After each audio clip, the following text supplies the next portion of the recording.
Alright, so I want to talk about immersion cooling because I think it's a really cool kind of technology for mining in many cases, especially for us at-home miners. And I want to cover why that is in this video, but I also want to cover a few quite large misconceptions about immersion cooling that I do see online. Now, it's not going to be a completely exhaustive video about exactly every single little thing there is to know about immersion cooling. Rather, it's going to cover all of the major things that I personally think are most important for, at-home miners like you and I to know about.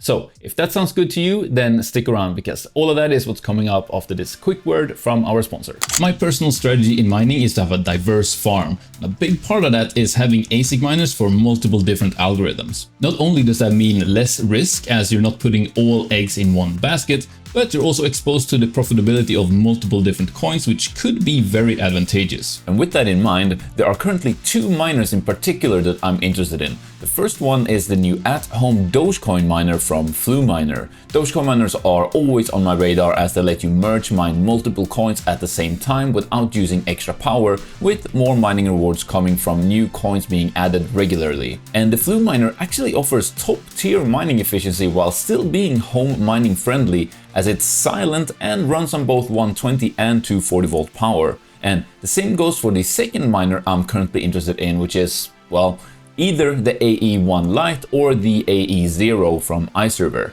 They both also have top-tier mining efficiency while still being home mining friendly, but they mine 𝗬𝗨𝗨, which is a smaller coin with a smaller network. And I love getting smaller miners for coins like that in order to diversify my farm, especially when they offer excellent performance like these ones do. But where can you get these miners from? Well, why not check out this video's sponsor, Coin Mining Central, which is an online store for ASIC miners with an over 6-year track record of overwhelmingly positive customer reviews. They have all the latest and most profitable miners, from silent home miners to full-size ASICs. They can even provide immersion cooling systems and offer great bulk pricing on ASICs. On top of that, if you're in the US, you can also choose to order directly from their US stock of miners to get even faster delivery and to avoid customs and import charges. Based in the UK, Coin Mining Central prioritizes great customer support, strict personal detail protection, and free worldwide shipping on all miners with no additional payment fees at checkout. You can also utilize their loyalty and referral programs to save on your next purchase. Plus, use my link down in the video description and code 𝗬𝗏 at checkout for a roughly $130 discount on every miner in your order priced over £1,000. Like the 𝗬𝗢𝗢𝗡 that I mentioned earlier. Or if you want to get a discount on the 𝗬𝗢𝗢𝗡 AE1 or AE0, you can use the code 𝗬𝗏𝗡𝗡 instead. So if you've been wanting to get some ASIC miners, check out that link below together with the code to save on your purchase.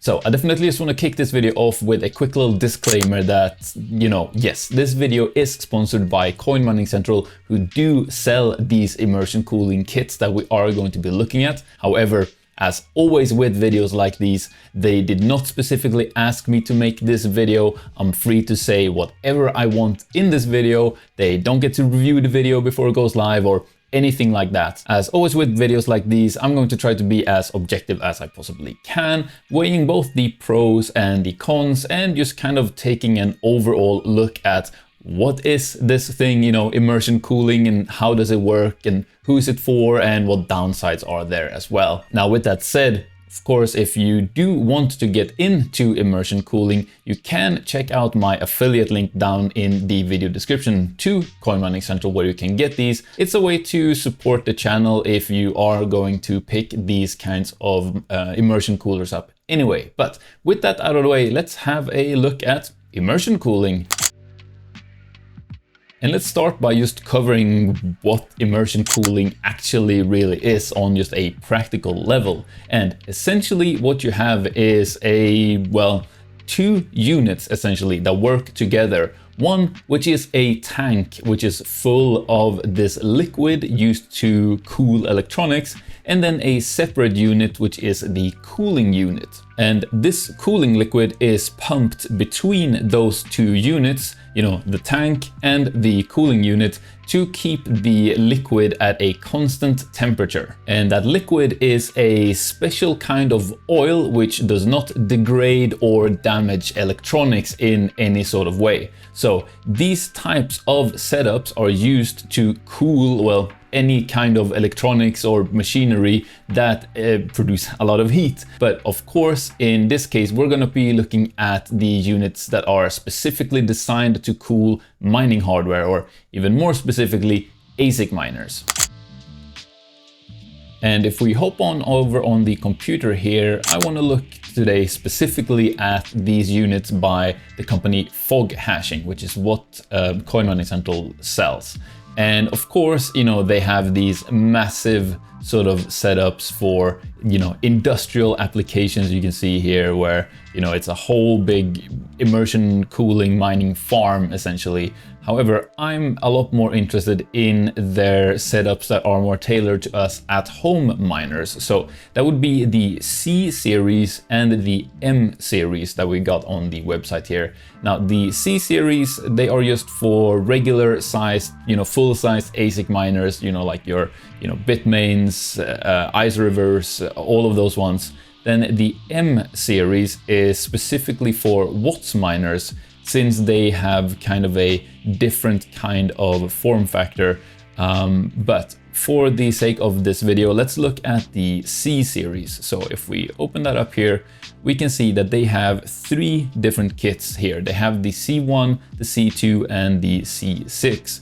And essentially that just means how many ASICs can these kits accommodate. So the C1 can accommodate 1 full-size ASIC, the C2, 2 full-size ASICs, and the C6 can accommodate up to 6 full-size ASIC miners. So having a look at the C2 unit here, we can see you can get it with the tank and dry cooler, which would be this, and you can also order it with the actual coolant liquid as well. And on their website here, you can see some nice promotional photos of different kinds of setups, I guess.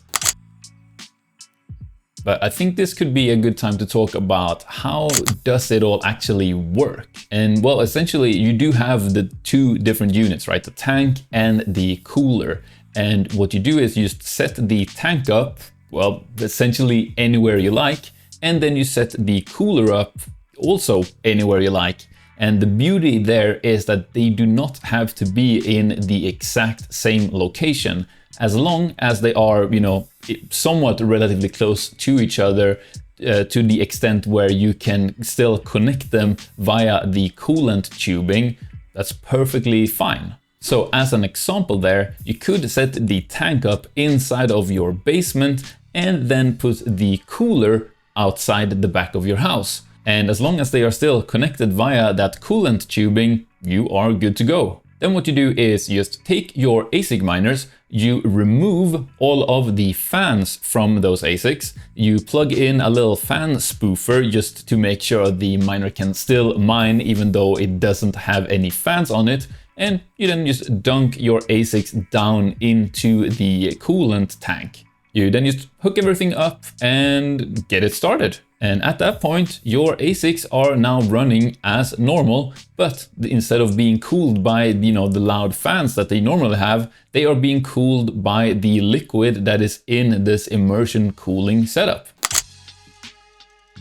And I think this is a good point to kind of touch on some pros and cons for setups like this. Starting with the pros, well, the very, you know, first and maybe the biggest pro out of them all is that this kind of setup just allows you to separate the heat source, which, you know, are your ASIC miners, and where that heat from those ASIC miners is actually being dissipated. Or in other words, it allows you to very efficiently move the heat away from your ASIC miners. As you know, we're all probably very familiar with at this point, ASIC miners get extremely hot and they output a lot of heat. And normally when you have a ASIC miner with just the stock configuration with the, you know, fans blowing out of it, you would have to deal with the heat coming out directly from the ASIC. So wherever you place your ASIC miner, well, that is where the heat is going to come out, and that is where you're going to have to then deal with that heat. The immersion cooling setup instead allows you to take that heat,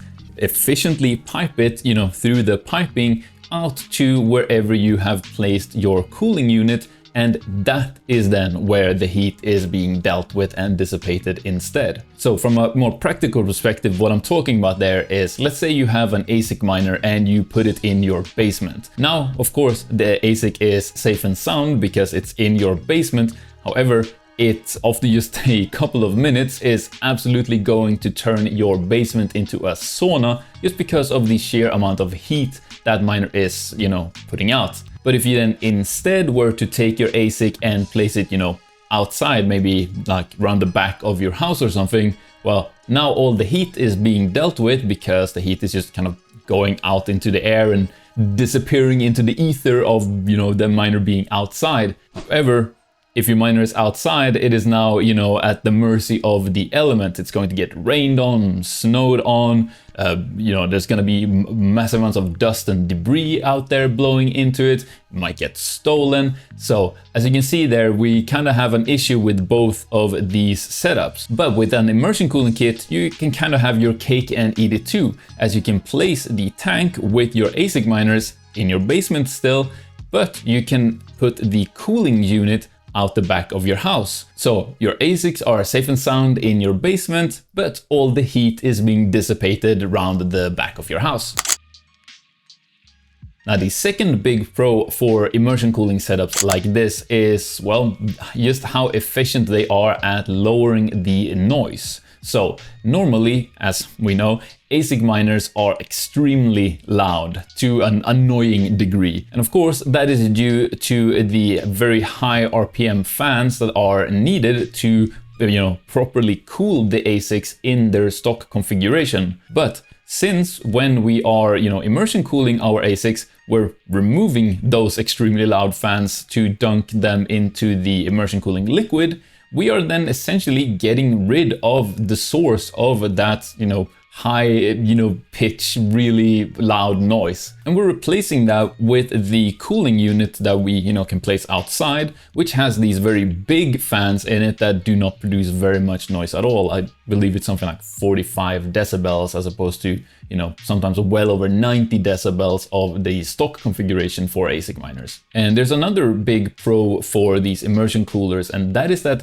you're essentially taking your ASIC miners and you're putting them into a completely sterile environment in this oil. Normally, when you have, the miners in the stock configuration with fans, blowing into and out of them, those fans are going to pick up all the dust in the air, all the debris in the air, and it's just going to blow that straight into the miners, right? You're gonna get all the dust and debris blowing into the miners. Whereas with this, you are dunking them into a liquid and you're essentially completely sealing that liquid loop off from the outside world. So it does protect your miners from all kinds of dust and debris that way, which could in some use cases be a very sought after advantage and pro of an immersion cooling setup. And finally, the last pro that I want to cover before we get into the cons of these units is that because the cooling is so much more efficient in an immersion cooler like this as opposed to the stock setups for ASIC miners, it actually allows you to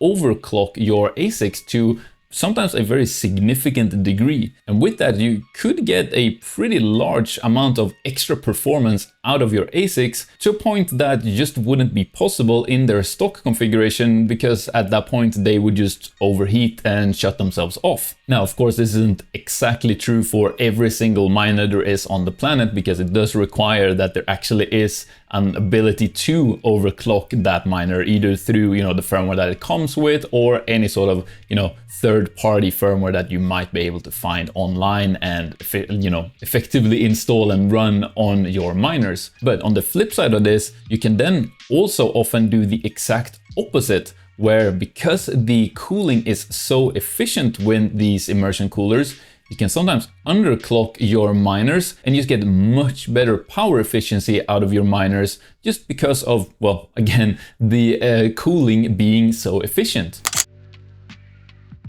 But now I also want to touch on some of the cons of these things, because as with anything in life, there are of course both upsides and downsides. And probably the biggest downside to these things is that, you know, setup is involved and messy. With, you know, regular cooling for a ASIC miner, you just kind of put it on the shelf or wherever you're gonna put it and turn it on, and that is essentially it. Whereas with this, you need to, you know, take the miner apart, at least unscrew the fans, put the fan spoofers in. You have to get the whole unit installed with the cooling unit outside. You need to make sure the piping works and all of that. You need to dunk your miners into the tank. You need to fill the whole loop up with the cooling liquid, and so on and so forth. And speaking of the cooling liquid, that is going to be the second con that I want to mention here in this part of the video, because if after immersion cooling your miners, at some point you decide to get them out of there to maybe sell them to someone else, or just because you've changed your mind about those specific units and you want to keep them air cooled while maybe putting different units into your immersion cooler, well, those units that you're taking out of the immersion cooler are now covered in this oil liquid, and cleaning those off is a massive job that is going to be very, very involved in order to get them up and running in their stock configuration again, or to be ready to be sold to someone who is going to run them, you know, air cooled rather than immersion cooled. So take that into account if you are going to immersion cool them. If you're going to stop immersion cooling them after a while, that's a big hassle. The final con I want to cover here is that, of course, these units do cost money. It is an extra cost on top of your miners. So you do need to take that into account and make sure that the pros that these units come with are worth that extra bit of money for you in your mining farm, and, you know, include that in your mining strategy. Now, I feel like I have covered some of the misconceptions about immersion cooling already in this video. However, there is one sort of large overhanging misconception about just the technology of immersion cooling, if you will, that I do feel like I want to, you know, get a little bit more in depth in about here. And that is that immersion cooling isn't just a way to magically delete the heat that comes out of your ASIC miners out of existence. You know, like the laws of thermodynamics still apply, and an ASIC miner that pulls, you know, 3000 plus watts of power does still produce 3000 plus watts of heat, because with electronics like this, they do turn essentially 100% of the electrical power that we put into them into heat energy, and that heat energy does still exist and have to be dealt with. The immersion systems don't just magically make the ASICs not produce any heat, and they aren't like just fridges for your ASICs that just cool them down without the heat ever existing. So that isn't the case. What they essentially are, and this I have already covered in the video for sure, but they just take that heat and very, very efficiently transport that heat to be somewhere else, to then let you dissipate the heat there away from where the actual miner is, instead of having the heat have to be dealt with there where the ASIC miner is located. So it just separates the ASIC miner from the heat it produces essentially. Now, finally, I want to cover some of just what the good use cases for setups like these are. So where are these appropriate to use, and or essentially, in other words, who are they actually for? And well, essentially, they are good for any sort of setup where either noise management, heat management, or just general dust and debris is going to be a concern or issue when setting up a mining farm. Or of course, any situation that has any combination of those three factors. Now, for many of us, we live around other people, you know, we have neighbors, so noise might be sort of the first factor there that applies to a lot of us. And what these then do is, of course, just lower the noise level very, very significantly of these ASIC miners. So if you do have the capacity to run ASIC miners from home, you know, you have the appropriate amount of power available, as well as a, you know, low enough power price that is something that you want to do, but you have neighbors, you don't want something noisy, this is an option. But of course, in that situation, there are other options too, like, you know, the hooking the miners up to an inline fan and getting the shroud kit with the external fan controller. That is a viable option as well. That would be an alternative to an immersion cooling setup here. But just to cover all bases here, if you're gonna be doing that, you know, the whole inline fan shroud kit setup for, let's say, 6 ASIC miners, then the cost of that is going to get pretty close to the cost of one of these 6-unit immersion cooling systems, especially if you take into account all of the ducting and vents and stuff like that, which you'd need for the inline fan setup. And of course, at that point, you don't get any of the other advantages of the immersion cooling kit, like, you know, having your ASIC miner in a completely sterile environment, for example, you know, protecting it from dust and debris, as well as the more efficient cooling, which allows for more and, well, better over and underclocking of the units. So every option there is always comes with a pro and con list, and you always have to kind of, you know, weigh the different aspects of these setups and see what works best for you.